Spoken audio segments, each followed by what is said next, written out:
Hello, over here. This is going to be a build guide for a Occultist for Endless Delve. So far, Occultist has been working really well, and as I have kind of theory crafted, any class with some form of explode or some form of proliv will do very well in Delve just because of how fast it farms. So I'll kind of get started on how I kind of describe how you can get started on a Occultist poison build, and then how you can scale it to do pretty decent depth. So right now, I'm currently at depth 436, and I've just been going straight down, right? So I have rarely actually had situations where the nodes are too difficult to bypass. On occasionally, I have an issue with maybe nodes like these around this area because everything has a 12% LE pen, and I think was it elemental or physical as extra lightning. So that was pretty difficult to get past just because very few ways of mitigating that kind of damage. I had a couple of deaths going here, uh, but as you can see, it's just been straight down almost all the way. Uh, it's not. I haven't had any situation where it was too hard to the point where I felt stuck and had to go sideways a lot. So this is really nice. So how does this build generally work? Well, poison builds, poison the cultist is going to clear very well just because of Profane Bloom. So Profane Bloom is your Ascendancy, and this is what it does. Cursed enemies have a 40% chance to explode, dealing a quarter of their maximum life as chaos damage. This quarter of a maximum life will help you to chain explosions, and will also, in some, I don't know how it does it, but it also builds Plague Bearer, right? Because you see, like, when I push into nodes, that Plague Bearer would suddenly go up maybe about 300, 400, 500 after I explode a pack of mobs. So I would say it synergizes very well with this.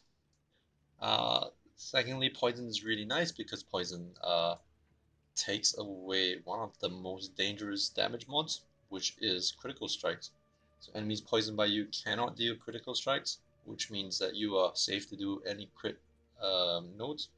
It also stops you from being one shot, which is pretty nice. Uh, at first, I started this build as a poison concoction occultist. It is probably the best class to start with in Endless Delve, just because of how fast you can get it running. Level 12, you get poison concoction, and then you just zoom through maps. And then when you get Plague Bearer, you zoom even faster. The first ascendancy you kind of want to go for is always going to be Profane Bloom, just for the reason that you can explode stuff, and it builds Plague Bearer. Then after a while, you just add Void Beacon to Withering Presence, and then eventually, when you get a cursed on hit kind of ring, you can finally get Malediction, right? To apply an additional curse. A lot of your nodes are going to be pretty straightforward. You're going mainly for life. I think about 100. I have about 175%. I think life at the moment. You want resistances as well because it's really hard to deal with to get resistances on gear. The great thing about Cultist is that you get 60 Chaos Rest right off the bat, just from your Ascendancy. And then with the Chaos nodes here and the Chaos nodes here, you can almost hit Chaos Cap without actually having to have Chaos investment on gear, or not much Chaos investment on gear. You want Reservation efficiency just because of how many auras you need. You definitely need either Grace or Determination because it's so strong this league or this patch, and yep, you need some form of way to deal with physical attacks. So Grace or Determination, and I've gone Grace here just because I am running a Carcass Jack. So I'm using Ghost Dance to help keep my energy shield at max, which allows me to have almost 6.3k effective HP. So, what are the auras you usually go for? You go for one curse aura.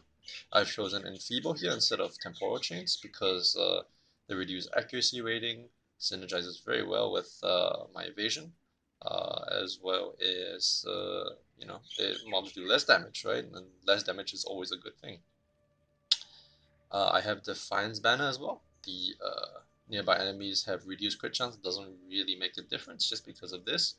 I'm already immune to crits. But what this gives me is it gives me 45% increased armor and evasion rating, which is really, really nice. Um, you can see later how much evasion I managed to stack just off last. Purity of elements is almost essential. I would say that every build in Delve League will probably run this, and the reason for it is that it takes a lot of soft pressure. It takes a lot of pressure off your suffixes. You really need the resistances. This is 90 total, pretty insane. And then the immune or elemental ailments is so easy to get when you use purity of elements. It's so hard to get elsewhere or otherwise. And that's pretty much it for auras. So if you look at the passive tree, other than resistances and life and reservation, you're also going for poison. So the poison nodes that are often off node is actually around this area. So you have this poison, poison. No, sorry, poison here. This evasion.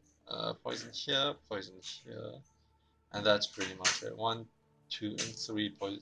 1, 2, 3 poison masteries. Not masteries, but yeah, threes and then relevant masteries. The masteries you kind of want, I think. Uh, Enemies who inflict non-poison enemies deal 300% increased damage just to help you build up uh, plague barrier stacks as you push through. And then you have plague barrier has 20% increased maximum value as mentioned. Plague barrier is really strong, so making it stronger is really nice. You can go recovery on life if you don't have this. I have this, so I'm not very. I don't really need it. So I've gone for poison. I inflict deal damage 20% faster. Because I have quite a bit of duration coming from 3. Uh, and yeah, that's pretty much it. Wind Dancer, evasion, life, poison is generally what you're gonna go for. So with Grace up and with Defiance Banner, my base evasion rating is 2436. It's 24736, 24,000. It's not too bad. When I pop my flask, this goes up to 36. When Wind Dancer procs and everything procs, it goes up to 40 or 50. I think 50k, which is pretty sizable. It's about 87% chance to evade. It helps deal with a bunch of incoming attacks. It keeps me alive. What else do I have? So when I first started out, I did Poison Concoction. You can use the starter shield that you're given. That is really nice because it gives quite a bit of mitigation. But over time, I transitioned to Shield Crush for the reason that I really needed a main hand weapon. I'd rather have a main hand weapon and use Shield Crush than not have a main hand weapon use Poison Concoction. Secondly, is I wanted more armor, so this kind of worked out. The reason why I wanted more armor and why this is so helpful as well is because it gives physical damage reduction. So right now, physical damage reduction is at 52, but when I pop this, it goes up to 77, including endurance charges. I would generally suggest you farm around the 120 to 150 range until you get decent gear. I dropped the Carcass Jack. Actually, I dropped 2 Carcass Jacks. I'm planning to 6 socket this before I attempt to link it, so I don't have to break this one. And I found a Snakebite, a Despair Ring, and a whole bunch of other stuff. I mean, I got quite a bit of drops. And that's pretty much it. So I'm going to kind of show you how this plays out. Oh, increase accuracy. This is probably easy. So right now we're at 400. It's pretty easy to die. So I have to play it decently well. I have a class.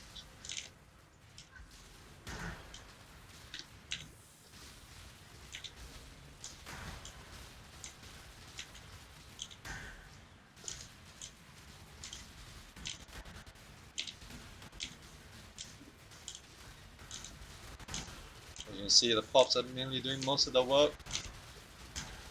I have this thing where I don't actually let Plague Bearer run. I tap it And the reason why I tap it is I keep it at maximum. I allow it to deal damage and let the poisons do the eventual kill. So when the poisons do the eventual kill, it helps me build up Plague Bearer, which means I'm usually at full.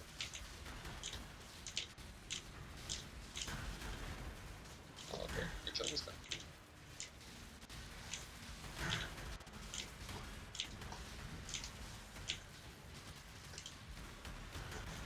Right, you made that.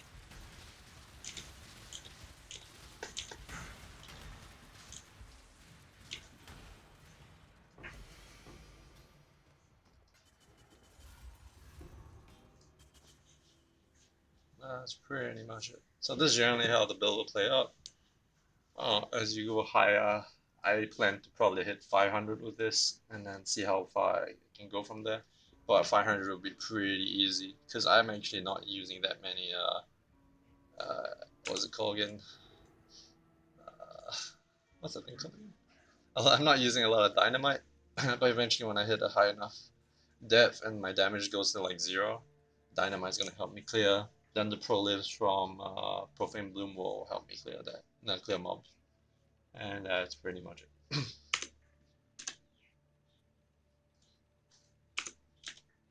What else do I have to cover? I think with Endless Delve, a lot of the focus is understanding where you build damage, what is the basic requirements you need in order to get your build up and running, and how to play around with the drops you get. If you find a snakebite mids, what does that mean, right? So like before I found this, I was using Obliteration 1 just because that gave more damage and more prolif. But the moment I found this glove, I was like, oh wow, skills with frenzy charges, right? I really want frenzy charges, and this gives +1. This gives AoE as well, which helps for your pops, helps with Plague Bearer, helps with everything. You get increased movement speed by frenzy charge, so this becomes really really nice just because of the snake bite. But otherwise, I might have gone for something else. If I didn't have this, I would have changed probably the main hand to either Obliteration 1, I would have changed it to what was that thing called again? The one that gives attack speed. Prismatic Clips. If you don't have a Carcass Jack, then you have to think about how you want to increase your AoE. You might have to path here and get more AoE nodes, you know, and that's pretty much it, I think. Yeah. Now, if you don't find a high armor shield, you don't go Shield Crush, you just go Poison Concoction and just run it all the way. And yeah, so that's pretty much it. I hope you learned something or it's been helpful, and peace.